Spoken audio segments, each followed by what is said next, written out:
वैराग परिसरातील दहिटणे, मुंगशी, तडवळे, ढोराळे, यावली, सासुरे, इर्लेवाडी आदी गावातील द्राक्ष बागांसह गहू, ज्वारी, हरभरा आदी पिकांना अवकाळीचा तडाखा बसला आहे. यामुळे शेतकऱ्यांना मोठे आर्थिक नुकसान सोसावे लागणार आहे. यावर्षी अतिवृष्टीने अगोदरच घायाळ झालेला बळीराजा या अवकाळीने दुहेरी संकटात सापडला आहे. द्राक्ष बागांनंतर महागडी खते, औषधे, छाटणी, फवारणी, रोजगार याचा भयानक खर्च झाला आहे.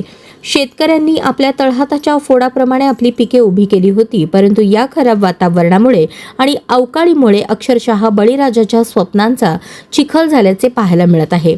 वाढत्या महागाईने अगोदरच शेतकऱ्यांचे कंबरडे मोडले असून निदान पिकांना जोपासण्यासाठी केलेला खर्च तरी निघेल का, यात चिंतेत शेतकरी पडला आहे.